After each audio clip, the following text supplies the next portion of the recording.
I'm trying to get the light right on this camera. I think this is probably going to be the best one to make me look the most handsomest. So anyway, what's going on, everybody? Welcome back to the vlogs. It hasn't been 2 weeks. It's actually been 13 days since I posted the last video. So in the meantime, I've done a couple things to the engine. You guys already know that. You already know the process. That's why you guys are here watching videos and stuff like that. Today's video might be a two-parter. The first part with me being out here at like 8 o'clock in the morning on a Saturday, actually working on the engine now. Why?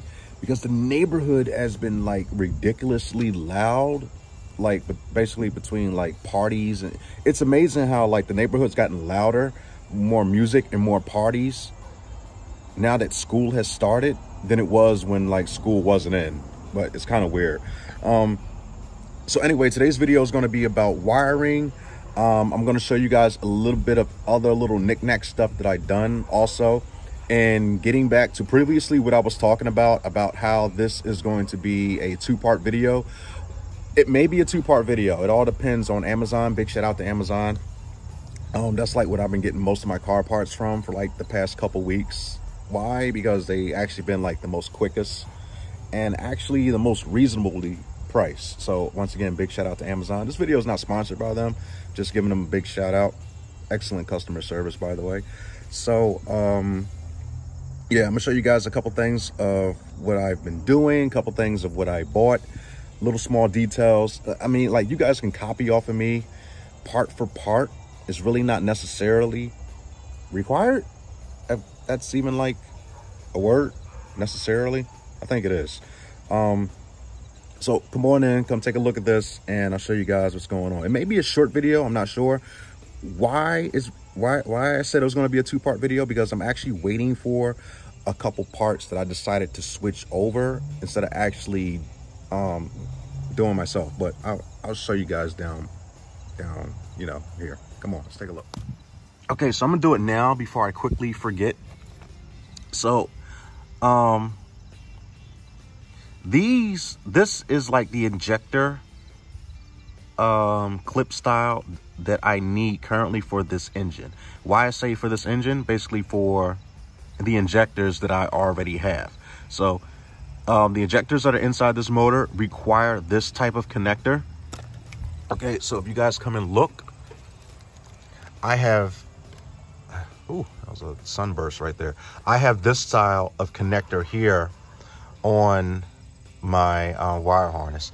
That's just a little thing that I forgot to actually pay attention to while I was redoing the wire harness. And as you guys see, those are my injectors down there. And also the couple of things that I had bought that you guys don't need to do. I want to accurately get a reading of my required 58 pounds fuel pressure coming up from the pump and everything like that. So I decided to go ahead with a external fuel pressure regulator, just to basically just to monitor the fuel pressure that's coming out of the pump. I doubt that I can turn this up and get more than 58 pounds, because like I said, the regulator is inside the tank and it's going to be putting out 58 pounds. So me turning this up right here is not going to give me more than 58 pounds. I just want to monitor. Damn, that dog won't start barking. Gosh, see what I mean? Like, the neighborhood is ridiculously loud. So anyway, I got that. Another key note too that I might want to mention is that I kept the wire harness intact, okay, when I redid it. So of course, with the truck engines, they have that big hunk of wiring that's coming across. Since I kept the wire harness intact and I basically mirrored the exact same thing with minus basically all the transmission, electronic transmission stuff, I'm still going to have this hunk of wire draped over my engine. So that's going to be a key note too. Like, if you guys want to actually do that, don't use like a big hunk of loom like I did, okay? Which is actually really not loom. It's actually flexible radiator hose, because if you look here, I used it here for my radiator. Oh, and by the way, I got the belt on. I may be switching to like a more nicer throttle body But like I said, I just wanted to get this thing on, use it, fire up the engine and stuff like that. I may keep it, I may not. Probably not, because I just want the engine bay to look a little bit better. As you guys noticed, the green intake is gone. It's painted black now. You've probably seen that in the little Instagram stories and pictures and stuff that I posted. So that is gone. What else is going on? Headers are on. Headers are on. Heater hose has not been connected. I did not swap out. If I can probably get a picture down there. I can't believe mosquitoes are still out. It's 50 degrees outside. So anyway, I use the old bolt. I probably told you guys this like 1,000 times. I use the old bolt to put the crank on. I have not actually put on my reusable ARP bolt yet. I'm probably going to do that later on today. Getting back to the injectors. I know I'm a little scatterbrained because I hate forgetting stuff. So I bought an adapter. I bought adapter connecting pigtails. Hopefully those should be here today. If not, they're going to be here tomorrow. So I'm probably not going to be able to do this all in one video. What I mean is that you guys know, you guys are car guys. The adapter is going to hook into here. It's going to be like, I think it said it was about like 6 inches of wire. I'm probably going to tuck that, hide that. And it's going to allow me to basically use this connector with the injectors that I have here. It's like a little adapter harness.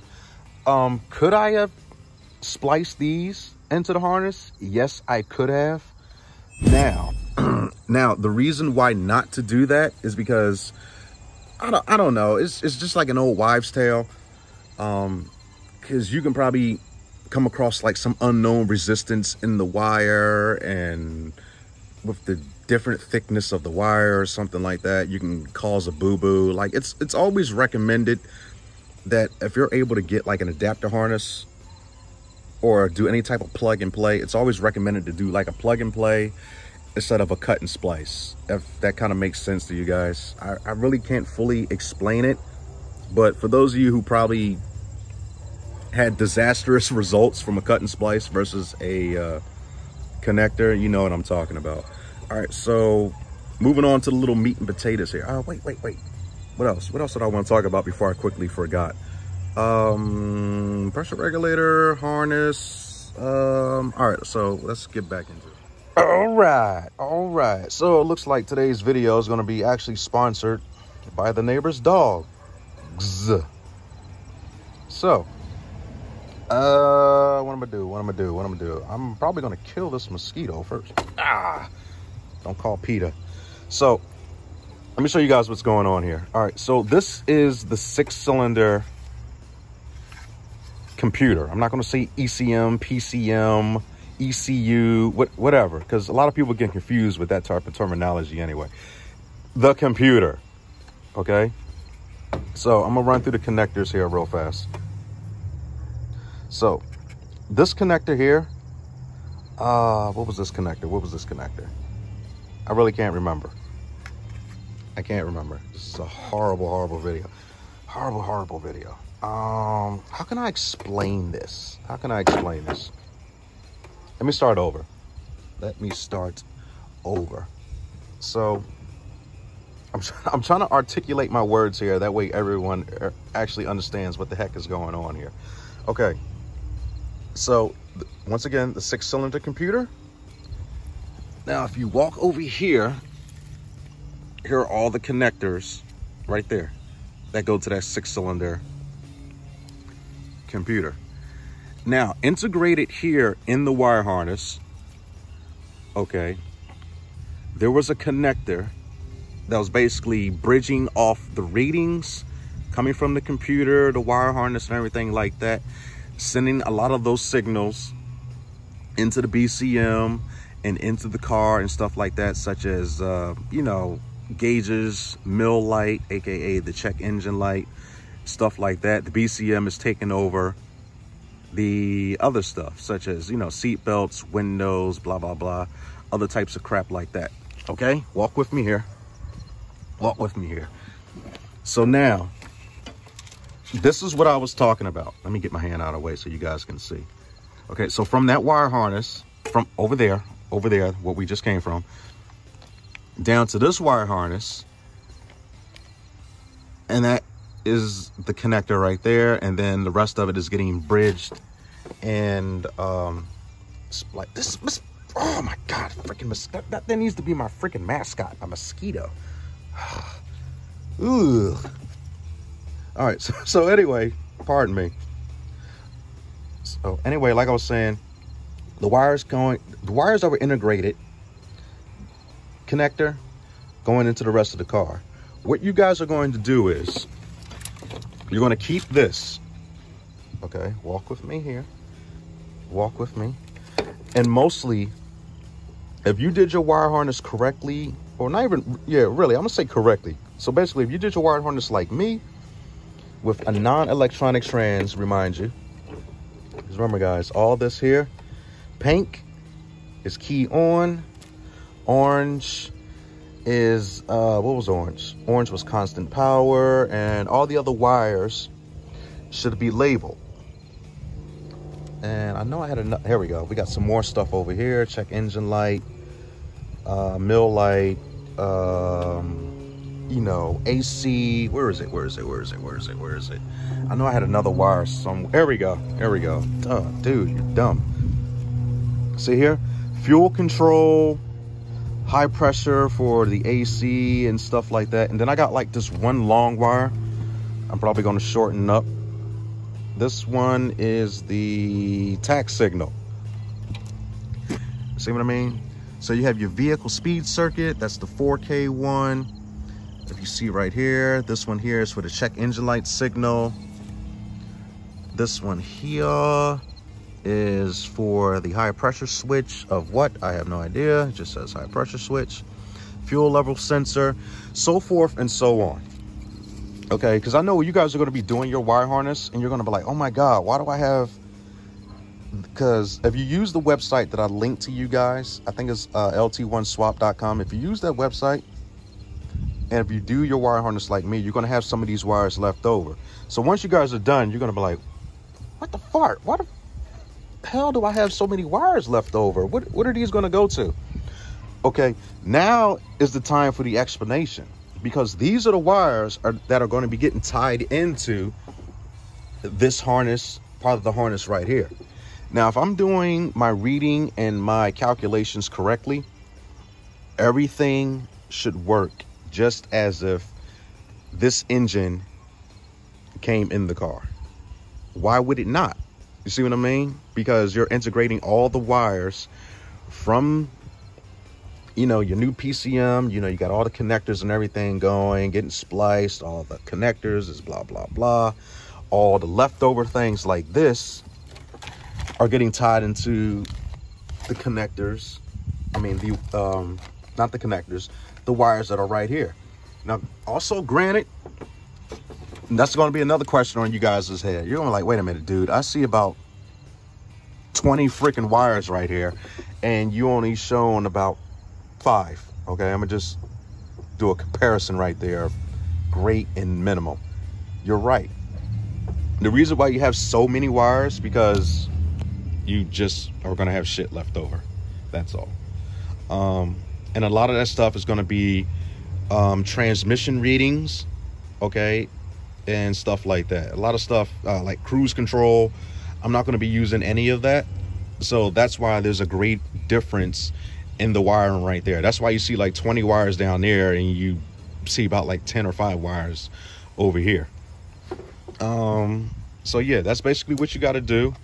So let me touch on this here for a second, if I can remove everything. So all the connectors are going to be in. Okay, so the main connector is hooked in. You're going to see a big brick under your, I don't want to move it because I can't, oh, fuck it. Just move it. Just move it. See if I can show you guys. Okay, so I got my one connector already plugged in to the fuse block. This is going to be the other connector. Remember what I was saying with the leftover wires? Everything is going to be getting spliced into that other thing over there. Then boom, That's going to be getting plugged into the fuse block. And then that's it. Everything is going to be getting plugged in to the factory fuse block. You're going to run your wires back into these little cutout holes and everything, like real nice and neat. With the ECM, or I'm sorry, computer, with my red and blue computer, I wanted to put it where the original 6-cylinder computer went. Okay, obviously you freaking can't. Okay, like when you look at it like this, they're like the same. When you look at it from the side, okay, they are not the same. They really are. It's like a basic height difference. Do I want to shave this? I probably could. You could shave this off, make it fit. I don't recommend. Now, this is just what I assume. This is not a fact. I don't recommend cutting any of this because it may be like heat fins or something like that to help radiate heat from the computer or something like that. I'm pretty sure they designed that to be on there for a reason. Whether it's to slide into like a mounting bracket or something like that, I don't know. I may be wrong. You know, you guys in the comments definitely let me know if these are required to be here. If they're not, this will help me out a whole lot. I can probably shave these off, slide that bad boy in there, and it will actually look really, really, really neat, like nice and tucked. So, is there anything else I probably forgot? Oh, by the way, the pinouts for a lot of these wires, had like a piece of beard in my mouth. All right, so the pinouts for a lot of these wires I found online. So I'm actually going to be helping you guys out too also, because I want to help spread some information.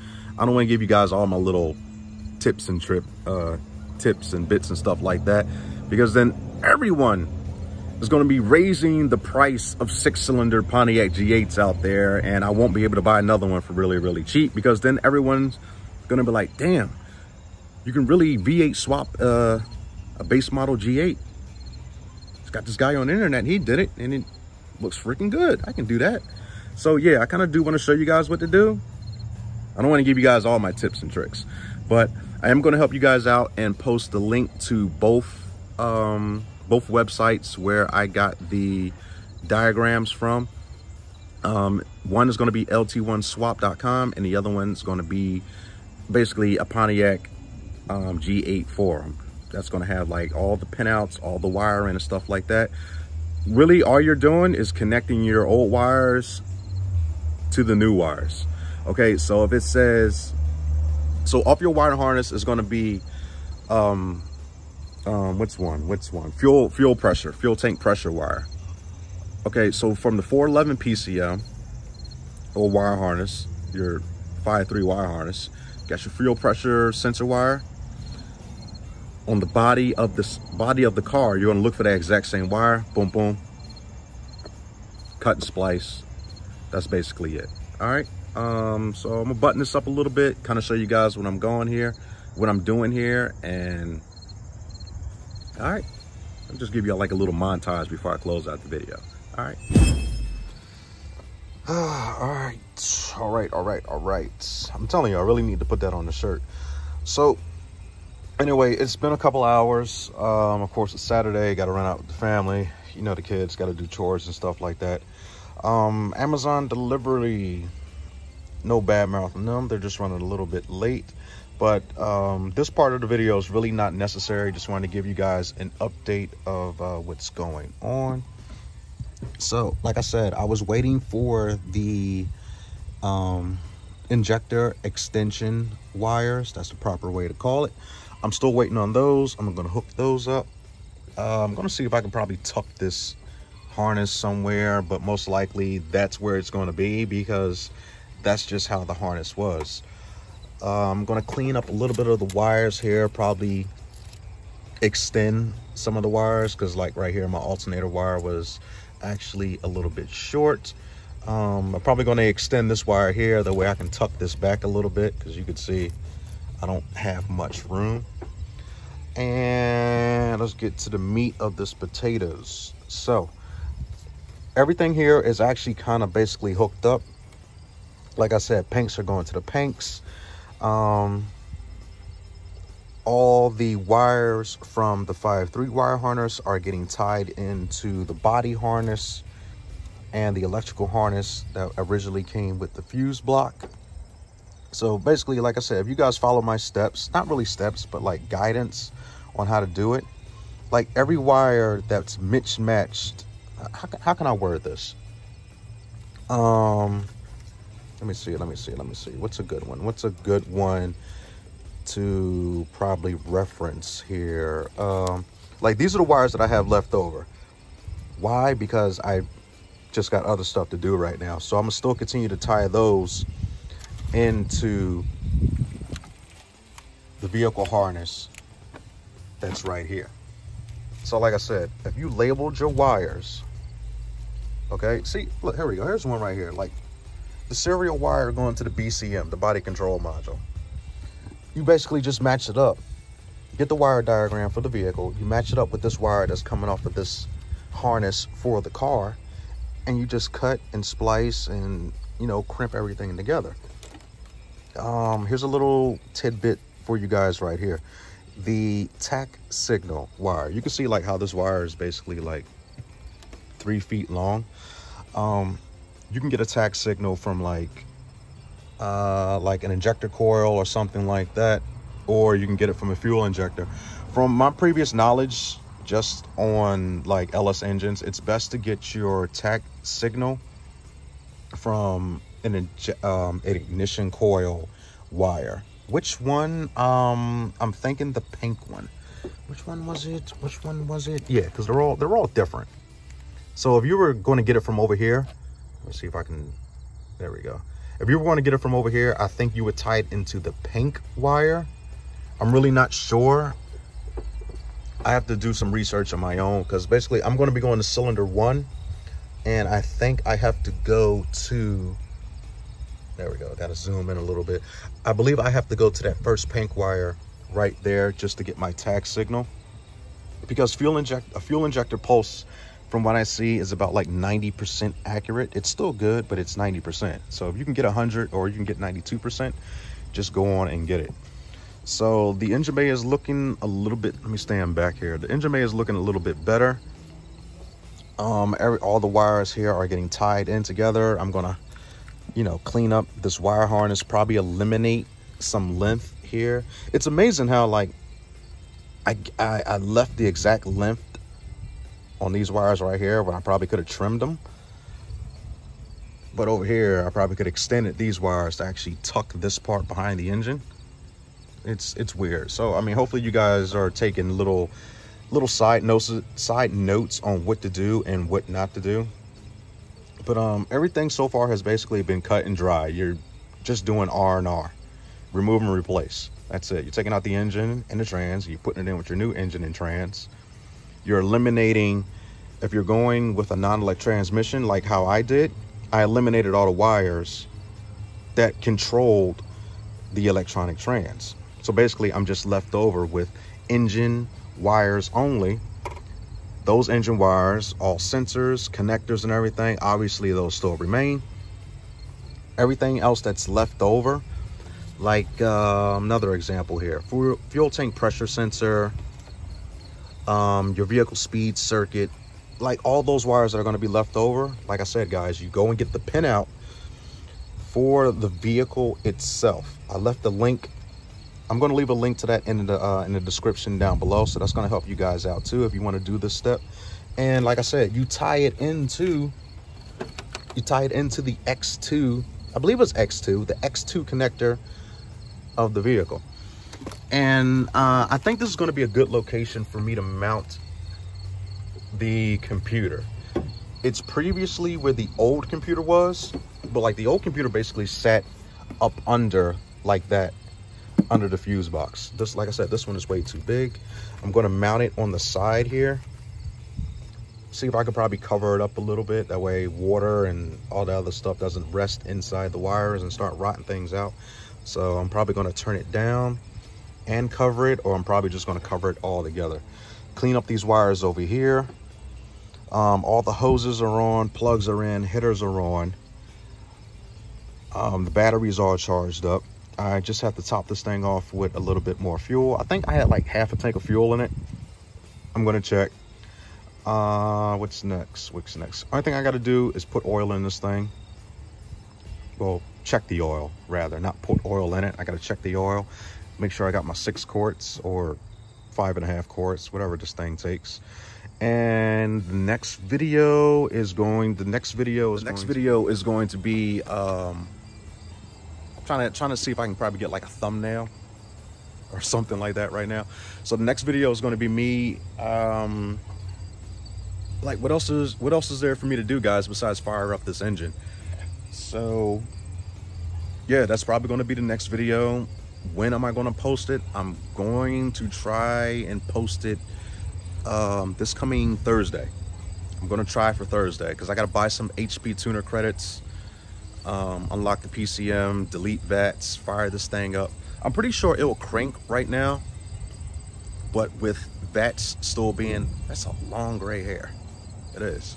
I know it's probably messing with you guys OCD, but with VATs still enabled on this ECM, it's going to start up and it's going to die. It's going to start up and it's going to die. Why I'm not going to start it right now? Obviously, I'm not done the wire harness.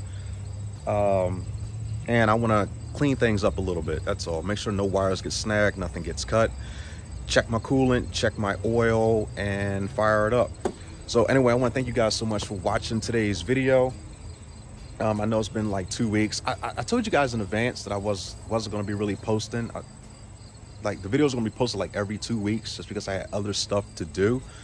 But I am going to try to get back to the every Sunday/Monday posting schedule. But you guys can feel free to follow me on Instagram and Twitter. No one really is on Twitter anymore, but I got a Twitter.